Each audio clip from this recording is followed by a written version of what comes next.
In today's video, I want to tell you guys, well, talk to you guys a little bit about the Miata.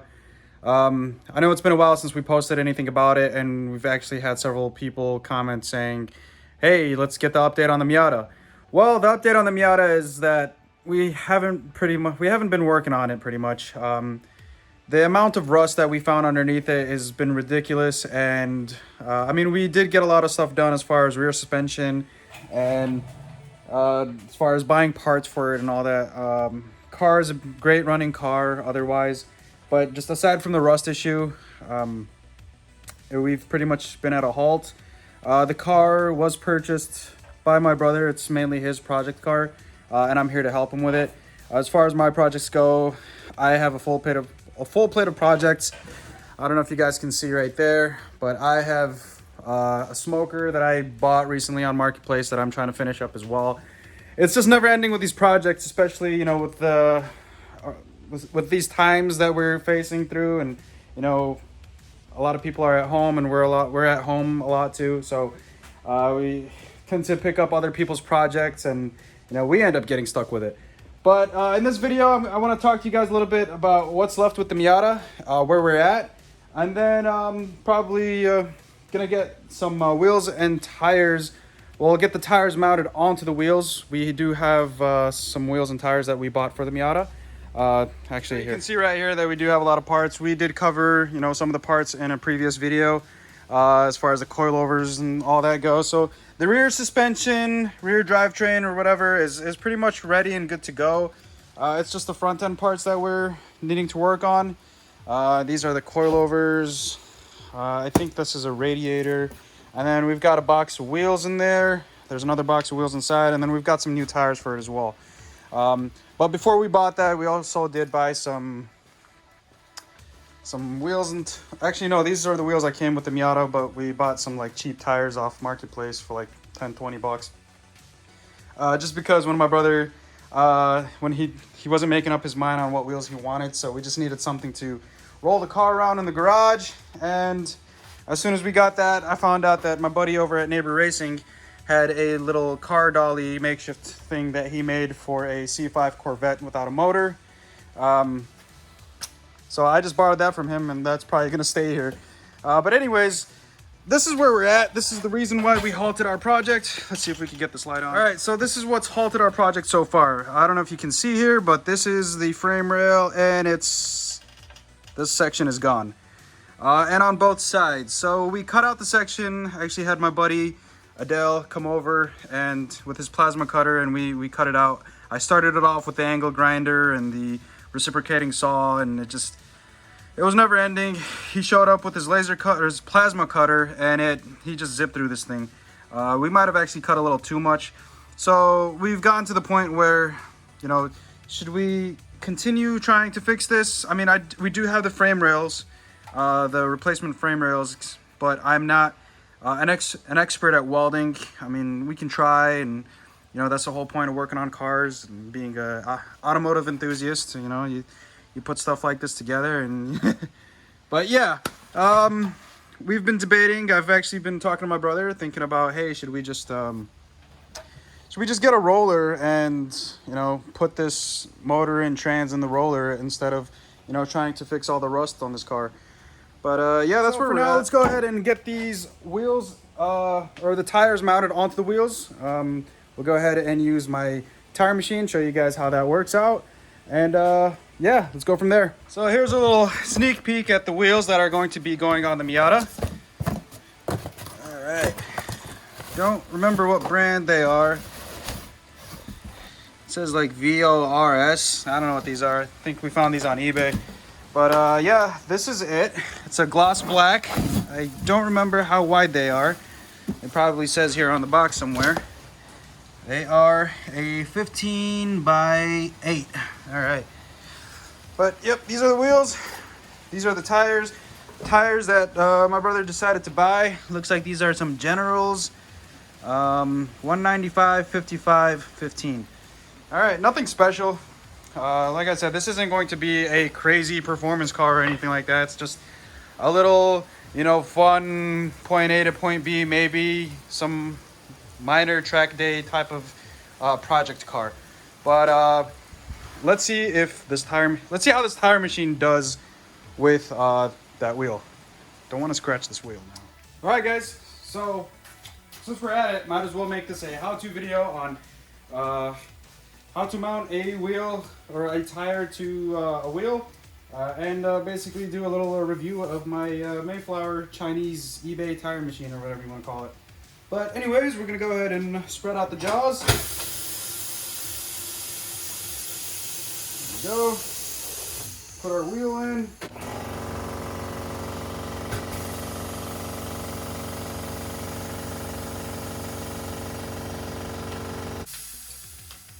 All right, guys, well, once our wheel is secure in the jaws, we're gonna go ahead and, because this is a brand new wheel, you can check in the box, see if it comes with a tire valve or an air pressure valve, whatever these are called.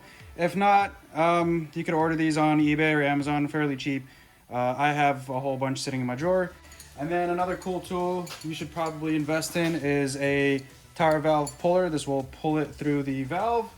So let me show you guys how this works. Let's grab something soft so we don't scratch the wheel. I'll use this glove. So how it works is we'll pull this valve through here. I don't know if you guys can see that. Pull the valve through there with our tire valve puller. We're gonna go ahead and secure a couple threads on it, just like yay. And then we're gonna need a leverage, so we're gonna push up, we're gonna pull it up or pull it out using the rim. However, we don't want to scratch the rim, so we're going to put a soft glove there, pull it out, and boom, just like that, it is pulled in place. All right, now that we have our valve on, let's go ahead and get our tire on. So with the tire, you want to make sure that if it's directional and which sidewall goes on the outside, whether it's reversible or not. So on this tire, it says this is the outside, and then I'm looking for arrows to see if it's directional. It shouldn't matter since this is the first tire that we're mounting, but once you start getting to the second, third, and fourth, then that's when you should start realizing directional tires. Let's see, I don't see anything about directional, so it just is outside, so this will be the outside of the wheel. All right, let's get some tire lube on here. So tire lube, I went ahead and went to O'Reilly's. You could buy this stuff anywhere, like O'Reilly's, AutoZone, or whatever. This is like a 10-pound bucket. It's got lube in it. And then you just buy this like cotton applicator. And then the nice thing about this lube is if it dries up or something, well, you got to keep it closed, but if it like dries up or anything, you could just add water to it. All right. I'll keep that bucket aside for now. Put some lube on the inside right here. Look at me, I feel like a professional tire installer right now. I've probably only mounted like 10 tires so far, but slowly getting there. Eventually I'll feel comfortable mounting and balancing wheels and tires. Well, I feel comfortable balancing them. It's just mounting them and dismounting them is where I get a little iffy because I don't want to scratch them. All right. So first thing we'll do is we'll get our little arm with our duckbill, get it up against the wheel, secure it in place. And then to get the first part on, it's easy. You just hold pressure up against the wheel or tire like this, and just let the duckbill do its work. And it just pops right on. All right. So this is the part that can get a little tricky. So how to do this? Make sure you guys can see this clearly. So if you look at the duckbill, there's like this assembly right here and this assembly right here. What you want to do is you want to lay the tire up on this portion as best as possible, and then the other side underneath this duckbill. So let me show you guys. Be like, come on, like that, and then underneath this duckbill. And then we'll go ahead and spin it clockwise. While we're spinning clockwise, I'm gonna hold down on the sidewall right here, so that way when the tire goes, to this point, you're giving it some slack by pushing the tire on the lower groove rather than the upper groove, because the lower groove is smaller in diameter. So let me show you guys. So we're gonna go ahead and spin it. hold it. It pops on just like that. Super easy, guys. All right, let's go ahead and get some air in it. The cool thing about this tire machine is it has a bead blaster. However, to use the speed blaster, you can't use it when it's grabbing the wheel on the outside. So always make a note of that. So we're gonna go ahead and let go of the wheel. We're gonna close up the jaws. Okay. All right, guys. So here is the tire fully mounted to the wheel. The reason I didn't record it, seating the bead, is because I actually struggled with it. I do have another tire that I just got done mounting the tire to it. I'm gonna show you guys how I seated the bead on this tire / wheel setup. All right, so because the tire is slightly thinner than the wheel, you can see there's a big gap right there. Not too big, I've seen worse. When we go to use the bead blaster, or if we just simply connect it to the air, it won't fill up because it's not enough pressure to, well, I don't know the science behind it, but there's not enough airflow or whatever to seat this wheel this tire to the wheel. So what we're going to do is we're going to use the starter fluid method. Now, I was using the starter fluid method on that one. However, it wasn't working successfully until I tried flipping it. And I'll tell you why I tried flipping it, or why it worked when I flipped it. So with the tire facing, or with the wheel facing face up like that, if you see right here, the valve stem kind of sticks out in the way, and then there's just like this lip that this has to travel to get up to the inner of the rim. So when you go to use the starter fluid method, or you go to use a bead blaster or whatever, you see it bumps onto that. So if we look at the other side, so let's go ahead and release this. If we look at the other side, it's a smooth transition. I don't know if you got, yeah, so it's a smooth transition. So what we're gonna do is we're gonna go ahead and lay this face flat, all right? We're gonna lay this face flat, we're gonna hook up the air to it, and then we're gonna do the starter fluid with it facing face flat. Reason we're doing it face flat is because we're going to push this wheel down up against the wheel, so that way we're over the valve stem. So basically on this side of the wheel, it's going to be touching on the wheel, and then on this side, it's got that smooth transition, so that when the air comes flowing in and the flame bursts, it'll have us, sorry about that, air compressor came on. But anyways, so when the air comes flowing in and the flame bursts up, this side of the tire will have a smooth transition to go over this bump and seat onto this wheel. Let me show you guys what I'm talking about. All right, guys, so here it is. This is how my setup is going to be. I've got it propped up on a box so that we're not kinking up the air hose while it's connected to the Schrader valve or air valve, whatever it's called. And then you can see I have the tire over here over the valve stem on the inside, or the Schrader valve. Gosh, I keep calling it the valve stem. But anyways, so let's go ahead and get the starter fluid, and then let's see how this works out.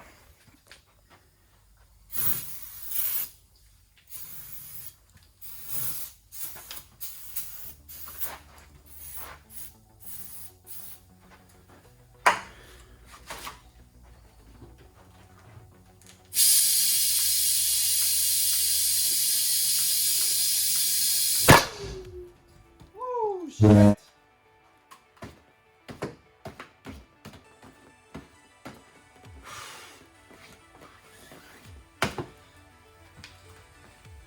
And that's how it's done, guys. All right, guys, so once the bead is seated onto the wheel, we can go ahead and fill it up with air. We're going to go ahead and fill this up to 35. It's gonna take a minute. But anyways, we're gonna fill it up with air, and then we're going to take our valve stem remover tool, and let's see, where is the valve stem? I'm gonna hook up one of these valve stems in it, just like yay. We'll hold it in its spot, come on. We'll hold it in like that, and then just secure it in there in the Schrader valve. And that is how you guys mount a wheel and tire to, or a tire to a wheel, when it's stretched out like that. But yeah, let's go ahead and mount the other two, and yeah, set them aside. We can't put them on the car just yet. Yeah.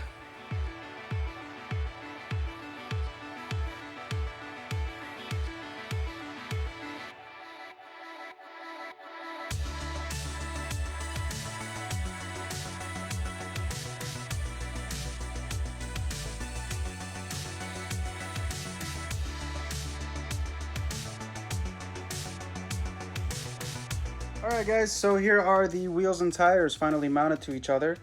Now that they are ready to go, hopefully that'll give us some motivation to actually finish working on this car here. I apologize that it's taking forever, but we've been busy with life. I've got a little 10-month-old, and my brother's been busy with his life as well.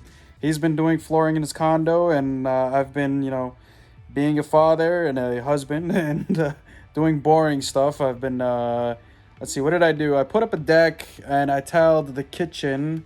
Nothing interesting. I didn't really document it here on YouTube. However, if you do want to check it out, feel free to check out my Instagram or my Facebook. I have some pictures of like before and after type of things on there, of the deck and the kitchen. If you have any suggestions or any questions regarding today's video, I know you guys might be disappointed about the Miata not, being worked on a whole bunch. But if you guys have any questions or remarks regarding the, mounting of the tires, and the nightmare of the beading of the beading the what do you call it? Seating the bead on the wheel. Please feel free to comment down below. We appreciate the love, appreciate the support. Go ahead and like, share, and subscribe to the channel so you can stay up to date with the shenanigans here at Backyard Pit Stop. And as always, we'll see you guys in the next video. Hopefully, we'll keep the videos rolling out. All right, see you guys next time.